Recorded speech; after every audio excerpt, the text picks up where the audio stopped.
Mbote na bana mboka non surtout besoin libanda butala ka émission ya Nix Topic ba bitu sana kata tindika toujours pour nous information l'autre kiti na siège ya parti MPR otobaki en kala to éviter monsieur tout na ke parti wane kena parce que parti wane ku fesa la ka mais parti politique wane za o ezali la kata plateforme ya opposition républicaine za autorité pour la président qui remettre ki ba sala ki pour des presse déclaration politique par rapport à kameza ko le kala mboka bokoyo ka ndenge na solo ndenge ba lobi par rapport à metali mboka biso peto kitaki photo ba image na compte tindika merci bando tout besoin libanda boso toujours connecté boso mona ndenge ni président sali déclaration président MPR sa déclaration na kati ya mamusule kala mboka na biso boka selo ndenge alobaki ndenge ni mboka to est-ce que Congo lelo et comme ndenge nini bokotala na kati boyo kanenge masolo elekaki merci na refait qui sombe babia refait qui sombe toujours na Londres na babote na ebele papi keli bandeko surtout boso libana wana ba boss na biso botala toujours tindika bito ko to zo point de presse oyo président ya MPR auto ko déclarer calamité na otika bien intégralité botala ya onde vraiment surtout elekaki merci na bandeko surtout botala bosa toujours connecté na kata tindika mais bon seni c'est-à-dire commission électorale nationale indépendante, et ça amène à l'État pour faire l'élection. C'est l'élection présidentielle, législative et tout le reste. Mais pour l'élection présidentielle, constituer plus ça, c'est un cadre Namibeku, alors ça n'importe quand. Face à l'ango, face à Kamim Bali, c'est-à-dire où mandat président est Sili, ou président Longwe Naïe. Soit Sili, par exemple, 9 jours avant ici, soit Longwe Naïe, tu as fini pendant 120 jours, mais pas n'importe quand. Donc, face à comme cour constitutionnelle, il y a un dialogue le 31 décembre, que le mandat Kabila le 31 décembre 2007. Il fallait depuis 1er octobre 2007 passer à l'élection. Mais tout comme le novembre, mais c'est même peut-être les 30 jours, soit alors le 31 décembre 2007, Kabila a eu Moussala et Sili. C'est lui qui a signé la Constitution. Donc, 30 décembre, Kabila est signé. Maintenant, c'est une phase d'élection, fin avril, pas après. Maintenant, c'est une calendrier de 2018. Non, ils allaient contraire la Constitution. C'est un peu, mais soit c'est ma bête, ça y est. À l'ennemi à l'État. Il y a ça, l'ennemi à l'État. Il y a des critères ou Souka Mandam Kabila ou Aza Souté, Talongwe, Toliwa, Toni. Parce que 90 jours avant ou bien 120 jours après. Parce que n'importe quand. On sort ça, mais pas le président. Le président va appeler ça les cadres. Donc, c'est ni. Je m'ai dit que je à l'ennemi Bekou et à l'État. C'est un peu deviné. C'est 90 jours avant 31 décembre, comme déjà quelques 40 jours. À ce moment-là, ou bien 120 jours après le 1er janvier 2008. Voilà une transition. Transition, constitution à ça prévoir.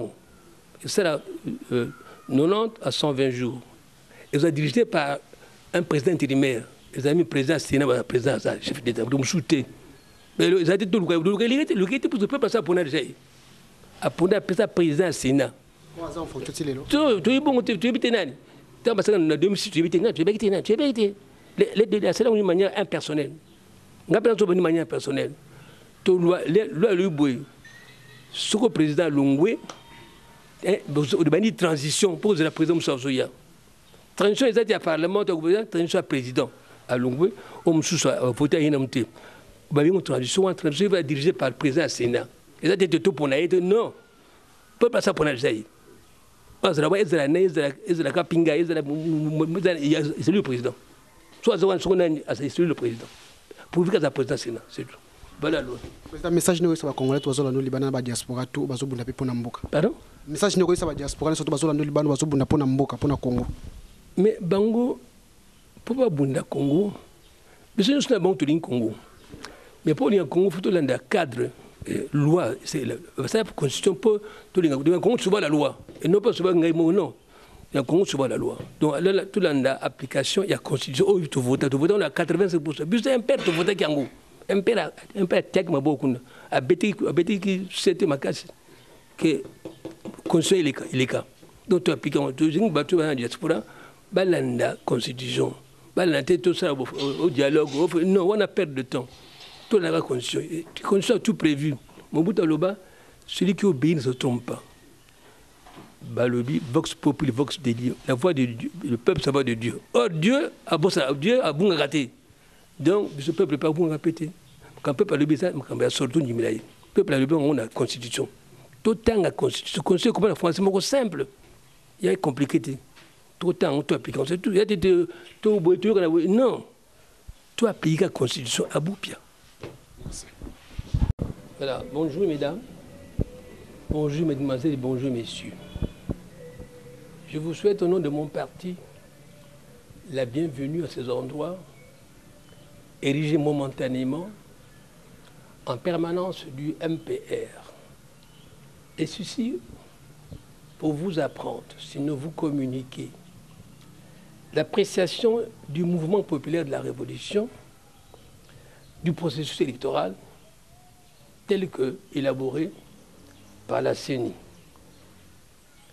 Et de vous dire que pendant cette période charnière du phénomène moboutiste situé entre, d'une part, le 14 octobre, date anniversaire de la naissance physique du maréchal Mobutu, et le 24 novembre, date anniversaire de sa naissance politique, le MPR apparaît de combat et d'encadrement du génie Mobutu, et devant son devoir patriotique consacré par ses préceptes et enseignements, le MPR entend donc se définir face à ce processus électoral et aux enjeux de l'heure, à savoir face à l'agitation provoquée consécutivement à la publication du calendrier électoral qui est à la fois folklorique et réel, portant sur des élections macrodimensionnelles,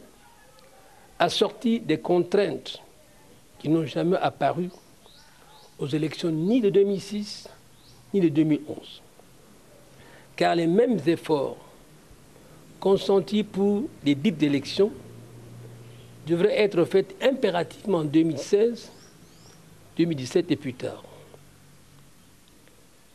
Et car dire que gouverner, c'est prévoir.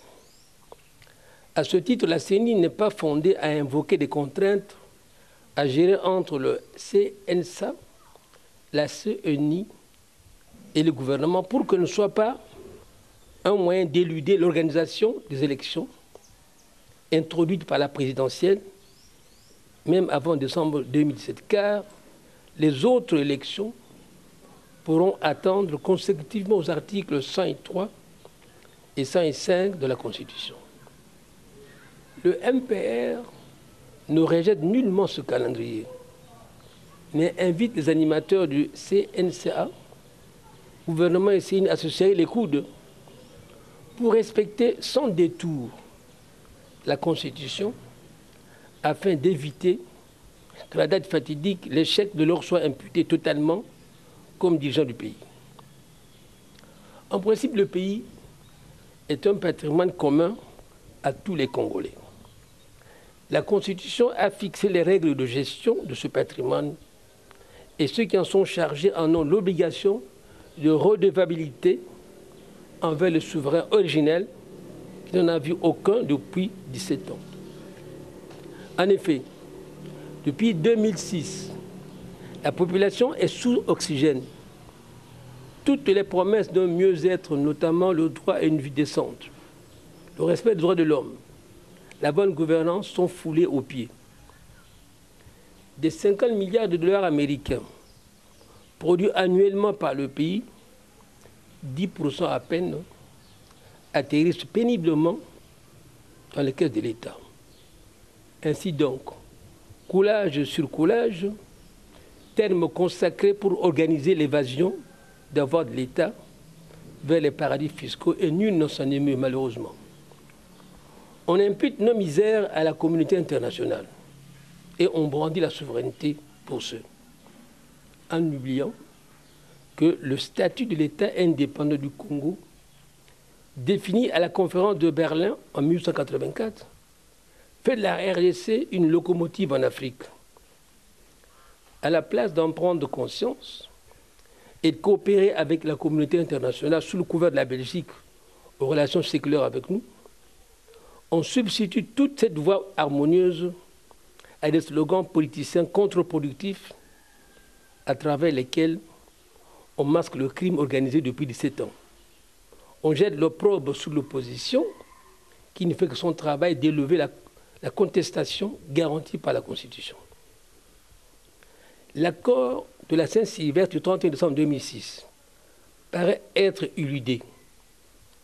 Mais que faire devant ce refus délibéré de composer harmonieusement pour la paix? C'est de respecter la parole donnée lors du dialogue du 31 décembre. Et globalement, d'obéir aux dispositions de la Constitution que le peuple, y compris le MPR, a adopté à 85%. Laquelle Constitution dit que tout citoyen, pour autant qu'il réponde aux conditions d'éligibilité, peut être candidat autant de fois qu'il le voudra et qu'il le pourra. Mais le président de la République n'a droit d'être rééligible qu'une seule fois. C'est ce qui explique que son mandat a pris fin depuis le 7 décembre 2016. Mais, pour des raisons de convivialité démocratique et de paix en RDC, l'arrêt de la Cour constitutionnelle, en communion avec les résolutions du dialogue du 31 décembre 2016 au Centre catholique interdiocésain, a reporté cette fin au 31 décembre 2017. D'où problème. Bien que la CENI soit autorisée d'organiser les élections à la date de son choix, elle n'a malheureusement pas le bénéfice de cette liberté en ce qui concerne l'élection du président. Car l'élection du président de la République se fait en référence à deux paramètres qui sont soit la fin du mandat du président, soit l'empêchement définitif consécutif à la démission ou à la mort ou à toute autre cause. Ce qui signifie qu'au regard de l'article 74 de la Constitution, la CENI se devrait d'organiser les élections pour désigner le nouveau président dans les 90 jours qui précèdent le 31 décembre 2017, soit depuis le 1er octobre 2017 ou dans moins de 30 jours par rapport à aujourd'hui. Mais comme il apparaît que la CENI serait dans l'impossibilité pour diverses causes d'organiser les présidentielles le plus tard le 31 décembre 2017, il s'évidente qu'au 31 décembre 2017, le président actuel se trouvera dans un état de fin inexorable de son mandat, c'est-à-dire dans un état d'empêchement définitif à exercer ses fonctions. Et à partir de cette date commence à courir les 60-120 jours prévus par la Constitution pour organiser les élections du président de la République en cas d'empêchement définitif. Et cette période, qui est qualifiée par le Constitution de transition, dont la durée est connue, est fixée à 60 jours ou plus 120 jours, a une mission définie, à savoir veiller à l'organisation de l'élection du nouveau président sous convocation de la Commission nationale indépendante. Et la transition politique et constitutionnelle qui sera alors instaurée conformément aux articles 75-76 verra s'installer un président de la République par intérim, avec comme mission principale de veiller à l'organisation de l'élection du nouveau président de la République dans les conditions et délais prévus par la Constitution. Cet exact et correct entendement des dispositions de la Constitution épargnera le pays de s'englouer dans le glissement qu'il enfouira dans des forums, concertation nationale, dialogue sous médiation de l'Union africaine ou des religieux.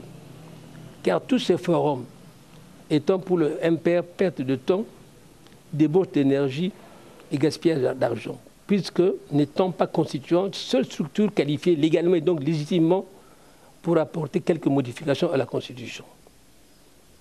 Certes, la CENI est indépendante dans son fonctionnement, mais son indépendance, qui n'est guère totale, se trouve limitée, entre autres, par l'indépendance du Parlement, qui est libre d'élaborer des lois électorales qu'appliquera la CENI d'une part, et d'autre part par l'indépendance de la justice, qui est indépendante d'accepter ou de rejeter les résultats électoraux. Enfin, par l'indépendance du peuple, de dénoncer par la clameur publique toute action de la CENI qui heurterait les lois de la République. En conséquence, un père demande à la CENI, tout autant qu'à la classe politique, de respecter et donc d'obéir aux dispositions légales acceptées au référendum par le peuple.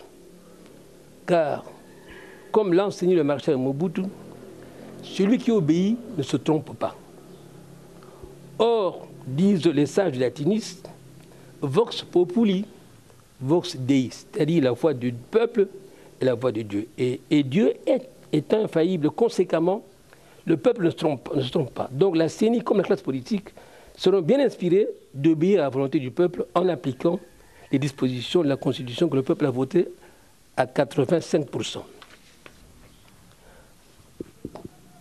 Quant aux contraintes financières et logistiques signalées par la CENI, les effets de leur absence auraient pu être atténués, sinon annihilés, de l'avis du Impère, si avec le respect du principe gouverner c'est prévoir. Car le législateur national, c'est-à-dire le Parlement, qui est par ailleurs autorité budgétaire, aurait pu, en communion avec une CENI prévoyante, élaborer toutes les lois adéquates, jusqu'à y compris les lois des finances, pour les bonnes élections, durant la période quinquennale, c'est-à-dire durant les 5 années qui séparent les 2 périodes d'élection générale. Et ce, en prenant appui pour ce faire sur le taux de croissance démographique et l'évolution des indices des prix des biens et services sur le marché du pays, tout autant que le taux de change. Puisque, pour l'acquisition des appuis logistiques, aucun budget annuel, fût-il colossal, ne peut à lui seul trouver des réponses adéquates. Car il ne s'agit pas d'opérations conjoncturelles, mais bien structurelles. Ces biens et services constituant l'équipement de soutènement indispensable à l'existence même et du bon fonctionnement de la CENI, et devraient être acquis bien avant l'organisation ponctuelle des élections. La Centrale nationale d'achat de matériel de la CENI aurait pu y penser. Et ce, sans qu'il soit nécessaire de s'attarder sur la procédure de décaissement budgétaire des fonds publics dont le peuple n'a que faire, car n'intéressant que le seul gestionnaire des crédits de CENI. Et puisque l'autorité budgétaire, qui est le Parlement, connectés aux gouvernements successifs, ont manqué à leur devoir de prévoir la résolution de ces actions qui auraient dû être financées par le budget de l'État, le MPR conseille de se référer à la solution que fait le président John Kennedy avait proposée à ses compatriotes lorsqu'il leur a dit « Ne vous demandez pas ce que le pays fera pour vous, mais demandez-vous plutôt ce que vous pourrez faire pour le pays. » Et dans un Congo qui a besoin d'argent pour organiser les élections, l'Impère rappelle la réponse à cette question qu'avait donnée le maréchal Mobutu lorsqu'il avait demandé à ses compatriotes de contribuer individuellement et avec un peu à la constitution d'un fonds financier qui allait permettre au pays de récompenser les léopards football sortis champions d'Afrique, puis qualifiés à participer à la phase finale de la Coupe du monde de football organisée en Allemagne.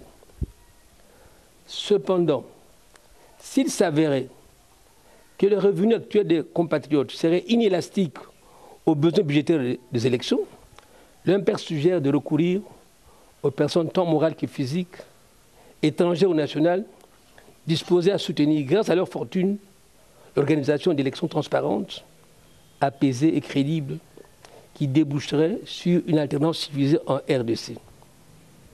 Ce soutien pourrait aussi revêtir la forme de dons ou des prêts de la communauté internationale et ou des institutions capables de fournir des services sollicités tels que les banques et autres structures de crédit, les compagnies de transport aérien, fluvial et lacustre, ferroviaire et routier et de communication, et même imprimer des localités. Car aucun budget annuel n'est capable de résoudre ces contraintes dénoncées sans assistant l'extérieur à l'État, comme d'ailleurs l'ont reconnu les autorités de la CENI elles-mêmes. Pour le MPR, le préalable ardemment souhaité, sinon exigé pour la réussite de l'organisation des élections transparentes et crédibles, est le recensement qui allait pouvoir, avec exactitude, correction et patriotisme, fixer la nationalité de chaque habitant de la RDC avant qu'il ne soit enrôlé comme électeur.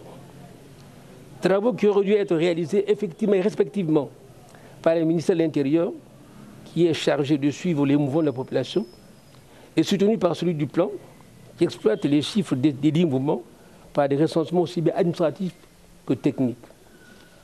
Voilà qui fera naître dans le chef du peuple l'espoir d'être dans un pays où il fait beau vivre.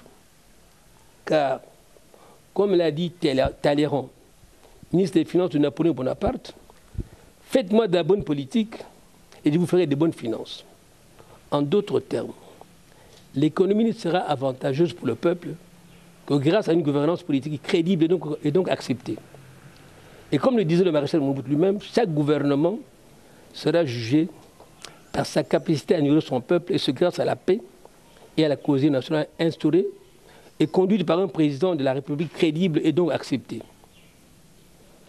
Telle est la position du mouvement populaire de la Révolution en ce 24 novembre, anniversaire du jour où le général Mobutu, son inspirateur et créateur, avait contré, sur suggestion de l'armée nationale congolaise et la compréhension patriotique du peuple congolais d'alors, la mauvaise gouvernance de l'État des 5 premières années de l'indépendance de la RDC. Ce qui, partant, autorise de crier à bon escient « Vive la République démocratique du Congo, gloire immortelle du maréchal Mobutu, vive le mouvement populaire de la Révolution, appareil d'action politique du maréchal Mobutu pour la sauvegarde de la paix et le soutien citoyen et inconditionnel de la cause nationale en République du Congo et même en Afrique. » Et je vous remercie.